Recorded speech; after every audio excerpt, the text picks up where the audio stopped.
현대 일본 사회, 한국 사회는 어딘가 이상하다고 느끼고 있는 사람은 많은 게 아닐까요? 무언가 근본이 병들어 있다고 생각합니다. 정치도, 관료도 신뢰할 수 없는 사태가 계속되고 있습니다. 인터넷에는 어느 한쪽만 무모하게 지시 또는 도발하는 사태가 계속되고 있어 신뢰할 수 없다고 이야기를 합니다. 교육의 결함이나 교육자의 모럴의 결여가 지적받고 또 대리 수술 등의 문제를 CCTV의 설치로 해결 볼 듯이 말하는 의료기관의 불신도 말듣고 있습니다. 금융불신도 아직껏 개선되지 않으며 나아가 기업뿐만 아니라 노조에 대한 신뢰도 잃어버려지고 있습니다. 단순한 말로 하면 일본 사회, 한국 사회는 거짓말투성이가 되어 있다고 말해 좋을 정도입니다.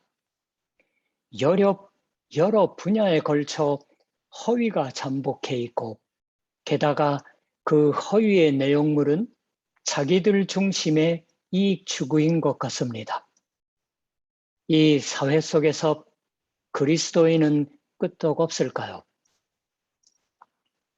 일본의 유키지르시 식품은 거듭되는 불상사로 회사 법인이 해산되기까지 했었습니다. 지금은 밑바닥에서 헤어 나오고 있지만 거짓말로 이익을 내는 것으로 어떤 기업이라도 될 리가 없는 사회여야 할 것입니다. 유키지르시는 일찍이 크리스천 경영자로 시작되었다고 말듣습니다. 명예로운 기업이었습니다. 홋카이도는 클러크 박사 이래 삿포로 밴드라고 말듣는 일본의 그리스도교 전도 발생지의 하나입니다. 그 감화를 받은 경영자의 창설에 의했습니다. 유키지르시 브란드가 홋카이도에서부터 시작된 것입니다. 그러나 이윽고 대가 바뀌어 나리감과 더불어 세속화되었다고 하는 겁니다. 하나님에게서 멀어져 점차 거짓을 해서라도 자신의 이익냄을 추구하게 되었다고 말듣습니다. 이는 남의 일로서가 아니라 우리 자신의 문제로서도 받아들이지 않으면 안 될 것입니다. 우리도 이 시대 속에서 같은 유혹을 받고 같은 시련을 받고 있기 때문입니다. 한국의 금융감독원에 따르면 지난 한 해 보험 사기는 전년 동기 대비 6.8% 늘었으며 그중 회사원이 19.4%, 다음으로 전업주부로 10.8%, 말하자면 그중 30% 넘게 보통 사람들이 관련되었다고 하는 겁니다. 우리의 신앙에 진지함이 결여되어는 있지 않을까요? 증거할 힘이 약해져 있지는 않을까요? 만일 신앙의 진지함이 결여되고 증거의 힘이 약해져 있다고 하면 그러나 그러한 결여나 약함의 시련을 만나고 있다고 하면 그 근본의 문제는 무엇일까요? 오늘 아침은 히브리서를 읽었습니다. 이 편지는 누구에게 붙여진 건지 확실히 알 수 없습니다. 유대인에 대해서인 건지 아니면 이방인 그리스도인도 포함되어 있던 건지 자세한 것은 알 수 없는 것입니다. 그러나 확실한 것이 있습니다. 그것은 이 편지가 신앙의 시험을 만나 시련 중에 있고 신앙의 위기에 직면하고 있는 사람들에게 붙여지고 있다고 하는 것입니다. 그러니까 이 히브리서는 너희는 아직 죄와 싸워 피를 흘릴 만큼은 대항한 적이 없다고 말하고 또 구름같이 둘러싼 증인들이 있지 않은가 하고 격려하고 있는 겁니다. 그리고 이 편지는 주 예수 스스로가 신실한 대제사장으로서 있으시다라고 전하고 있습니다. 시련을 만나고 믿음의 위기에 있을 때 대제사장이 필요하기 때문입니다. 그리고 하나님과의 분리의 문제가 생기기 때문입니다. 인간이나 사회의 문제는 정말은 거기 있는 게 아닐까요? 대제사장의 역할은 1년에 한 번 화해의 날에 지성소에 들어가서 짐승을 희생제물로 바치고서 많은 사람들 앞에 나와서 예루살렘에요 물론 화해, 하나님의 용서해 주심을 선포하는 것이 매년 되풀이되는 것이었습니다. 인간이나 사회의 문제는 하나님과의 분리의 문제가 있는 게 아닐까요? 인간이란 무엇이고 어떻게 살아가면 좋은 건가? 사회의 진정한 정의란 무엇인 건가? 거기에는 하나님의 문제가 관계하고 있는 겁니다. 사회를 지탱하는 참된 도덕, 예를 들면 진실한 사랑이란 그리고 또 정의란 무언가? 타자에 어떻게 대하면 좋은 건가? 왜 거짓으로 도배하고 있어서는 안 되는 건가? 거기에는 하나님의 문제가 있습니다. 하나님을 잊어버리면 나머지는 다 운이 나빴다고 하는 얘기가 될 것입니다. 거짓이 들통나지 않았더라면 됐는데 라는 것이 됩니다. 영국의 17세기의 사상가 존 로크, 이 사람은 하나님을 믿지 않는 사람은 신뢰할 수 없다고 말했습니다. 그가 관용론 속에서 무신론자를 관용의 틀에서 제쳐놓은 건 그 때문이었습니다. 경외해야 할 하나님을 소홀히 하고 있는 사람과는 계약은 맺을 수 없다고 생각했던 겁니다. 그것은 그 시대에 제약된 사고방식이다라고 비판하는 사람도 있습니다. 그러나 깊이 생각해 볼 가치가 있는 게 아닐까요? 하나님을 무시하고서 인간은 어떻게 되는가입니다. 전후에 일본의 근본 문제는 아직 진실한 하나님과의 대면을 하고 있지 않은, 그것을 피하고 있는, 하나님을 경시하고 있는, 하나님을 깔보고 있는 것이다 라고 말하는 일본의 설교자가 있습니다. 그러나 하나님을 무시하고서 인간은 자신도 이웃도 그리고 사회도 물론 진실도 정의도 정말은 알 수 없게 되는 게 아닐까요? 그러면 한국은 어떨까요? 그렇다고 하면 인생에 있어서도 사회에 있어서도 하나님과의 관계를 어떻게 회복하느냐가 중대한 일이 됩니다. 그리고 히브리서가 문제로 삼고 있는 대제사장이 필요하게 됩니다.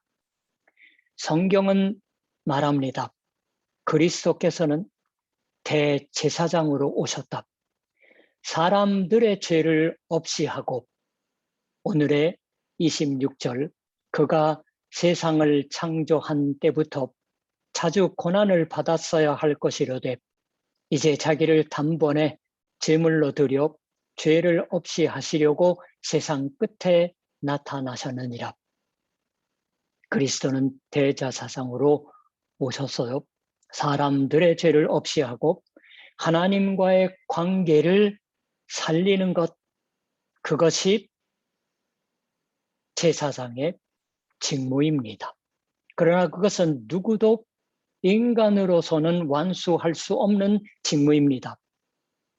구약 성경에 의하면 제사장은 희생 제물을 바치고 그것도 반복하여 바쳤습니다. 그러나 반복하여 바치지 않으면 안 되었다고 하는 것은 이미 그 제사장의 직무의 수행이 항상 불완전하고 불충분했음을 나타내고 있습니다. 그러나 그리스도의 희생은 달랐습니다. 그것은 두 가지 의미에서 다릅니다. 14절에 영원하신 성령으로 말미암아 흠 없는 자기를 하나님께 드린 그리스도의 피라고 있습니다. 그리스도는 무슨 다른 특별한 동물을 희생으로 바치신 게 아니라 스스로 희생이 되었던 겁니다. 십자가에 있어서의 그리스도의 희생이 동물의 희생의 불완전함에 비교해서 완전한 것인 것이 나타나고 있습니다. 그리스도는 자신의 죽음을 원치 않은 운명으로서가 아니라 자신의 결단으로 말미암아 받아내셨던 것으로 히브리서가 들려줍니다. 이러한 것이 하나입니다. 그리스도 자신의 피가 흘려졌습니다. 우리를 하나님과 있는 그리고 살아계신 하나님을 섬기는 이 인류의 최대 문제를 위하여서 그리스도 자신의 피가 흘려졌다고 하는 겁니다. 우리를 하나님과 있는 그리고 살아계신 하나님을 섬기는 이 인류의 최대 문제를 위하여 그리스도 자신의 피가 흘려졌던 겁니다. 그리스도 교회는 매년 순환절, 사순절 또는 렌트라고도 하죠. 그 40일 동안은 특히 이것을 생각하는 겁니다. 그것은 신앙의 진심을 되찾는 때입니다. 또 하나는 이것은 그리스도의 피는 영원하신 성령으로 말미암아라는 겁니다. 대제사장 그리스도가 하나님께 자신의 피를 바쳤지만 십자가의 죽음에요. 그것은 영원하신 성령으로 말미암았다라고 하는 것은 흥미 깊은 중대한 것을 의미하고 있습니다. 주 예수의 십자가는 영원하신 성령으로 말미암아 그리스도 자신의 피가 흘려졌습니다. 그리스도의 십자가에서 일어난 일은 성령도 참여하는 삼위일체의 하나님 자신이 하신 일이었다고 말하는 겁니다. 십자가는 하나님 자신이 하신 일로서의 십자가이고 삼위일체 하나님 자신의 아들 그리스도에게 있어서의 희생입니다. 이 희생을 단 한 번, 개역 개정 우리가 읽는 성경은 단번에라고 있기 때문에 조금 오해하기 싫어서 단 한 번 일어난 희생으로서 반복하여 말씀합니다. 12절에서도 26절에서도 그리고 28절에서도입니다. 단 한 번이라는 말은 두 번째, 세 번째가 없는 단 한 번, 모든 것에 걸치는 방식으로 한 번, 한 번에 하나여 영원히라고도 번역되는 말입니다. 원래의 그리스어가 단 한 번으로 영원한 속죄인 겁니다. 이 속죄란 노예를 몸값을 지불해서 자유하게 하는 것을 원래 의미하는 말이고 거기에서부터 용서 등과 해방의 의미가 생겼습니다. 이렇게 해서 그리스도 자신의 피가 결정적인 방식으로 흘려졌던 것이라고 히브리서가 말씀합니다. 그리고 그것은 하나님의 희생이었던 겁니다. 하나님의 희생으로 말미암아 용서받지 못할 죄는 없습니다. 이것을 진심으로 받아들이지 않으면 안 된다고 생각합니다. 가끔 교회원들로부터 질문받습니다. 모든 것이 용서받는다고 목사님은 생각합니까? 아마 오늘의 말씀을 바탕으로 한 질문은 아니었을 거예요. 그리스도의 피는 우리들의 양심을 깨끗하게 해서 우리로 하여금 죽은 행실에서 떠나서 살아계신 하나님을 섬기게 한다. 새번역이에요. 전에부터 우리가 읽는 성경은 우리가 아니고 너희라고 해서 삼자로서 말하고 있습니다. 근데 성경을 연구하는 학자들이 그건 너희가 아니라 우리였던 것이 본문이다라고 최근은 결정짓고 있는 거예요. 죽은 행실이란 무엇일까요?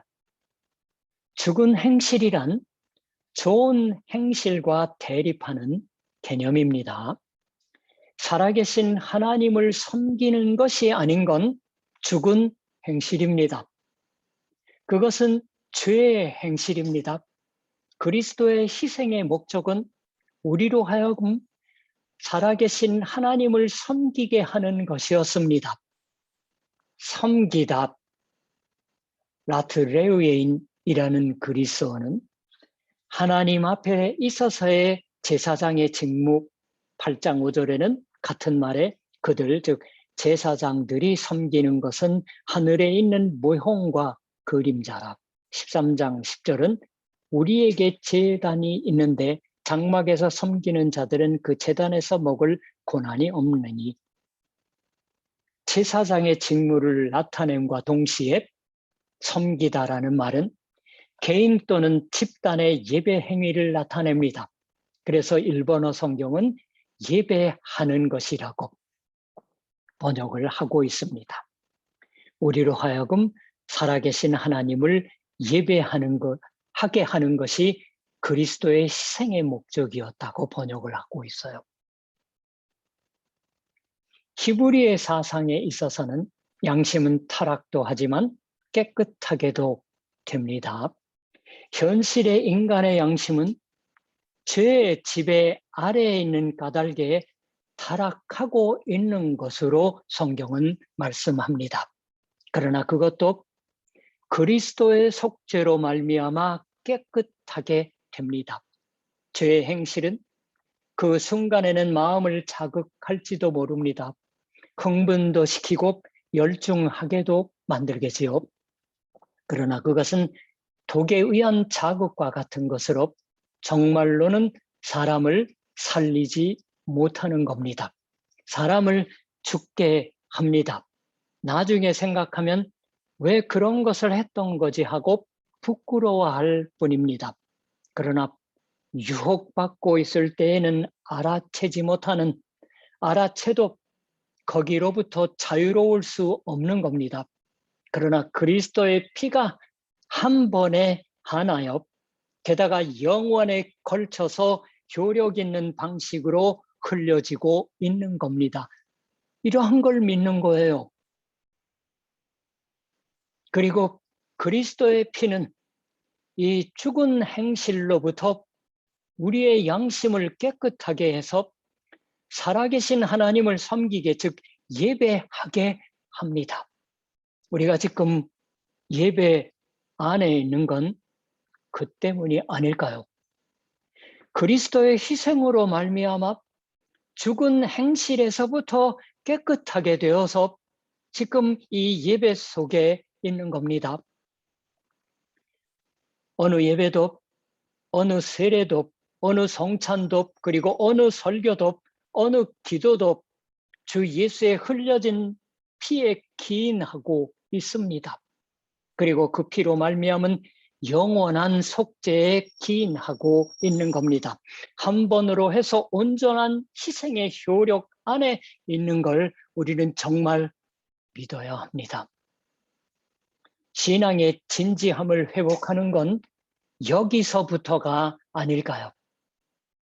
거짓을 끝까지 밀고 나가서라도 이득을 내면 좋다, 이기기만 하면 좋다고 하는 인생이 아니어야 하는 건 그리스도의 피가 흘려진 그 희생에서부터입니다.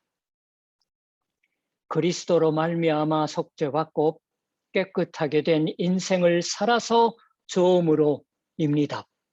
그리고 살아계신 하나님을 섬기는 예배하는 인생을 살아서 좋은 겁니다. 그리스도인은 끄떡 없을까요? 그리스도인 한 사람 한 사람도 인간으로서 결코 끄떡 없지는 않습니다. 유혹에도 시련에도 약한 것입니다. 그러나 신앙인으로서 끄떡 없습니다. 그리스도의 피가 흘려진 자로서 끄떡 없습니다. 영원한 속죄가 이루어졌으므로입니다. 한 번으로 해서 온전한 희생이 지불되었습니다. 하나님과의 분리는 메어지고 그리스도의 피가 우리들을 깨끗하게 하고 있습니다. 온전히 지불되었는데 우리는 우리들의 계산을 할 때에는 2번 내는 게 아닌가 하고 크레딧 카드의 영수증도 꼼꼼히 봅니다. 그런데 온전한 단 한 번의 그리스도의 피가 흘려짐으로써 우리로 하여금 하나님을 섬기게 하고 있다는 지불 영수증은 확인하지 않는 게 아닐까요? 우리들의 세례가 한 번에 하나는 건 그 때문입니다. 그리스도와 합하는, 지난주에 예배 말씀으로 들으셨죠? 그리스도 안으로 세례를 받고서 그리스도의 피로 말미암은 정결 깨끗하게 하여짐에 참여하고 있습니다. 우리가 참여하는 게 아니라 참여하게 해주시고 있습니다. 이 한 번의 세례가 온 생애에 파급됩니다. 주의 영원한 속죄 까닭에 오늘의 우리에게도 내일의 우리에게도 세례는, 그리고 주의 속죄와 깨끗하여짐은 미치고 있습니다. 영원히 파급되어 갑니다. 이제 설교 후에 부를 찬송가 494장은 만세 반석 열리니 내가 들어갑니다 하고 노래합니다. 창에 허리 상하여 물과 피를 흘린 것 내게 효험되어서 효력이 있어서 정결하게 하소서라고 있는 것처럼 만세 반석은 주의 십자가를 의미하고 영원한 속죄를 의미하고 있습니다. 주 예수의 십자가의 희생은 우리들이 세상에 있을 동안만이 아닌 겁니다. 세상을 떠날 때에도, 알지 못하는 스월 음부에도, 심판의 날에도 만세 반석으로 둘러싸인 그 안으로 들어갑니다 하고 찬송하는 겁니다. 한 번으로 해서 온전한 희생으로 말미암은 영원한 속죄이기 때문입니다. 이 속죄로 영원히 둘러싸여서 그리스도인은 살아갑니다. 그리스도인은 끄떡 없을까요? 흘려진 그리스도의 피로 말미암아 끄떡 없습니다. 만세 반석으로 몸을 둘러싸이는 것으로 끄떡 없습니다. 이러한 것을 굳게 믿고서 매일을 계속 걸어가시지 않으시렵니까? 기도하겠습니다. 하나님 아버지, 이제 세례의 효력이라는 짧은 주제로 4주간 성경의 말씀을 통하여 예배로 듣게 하시니 감사드립니다.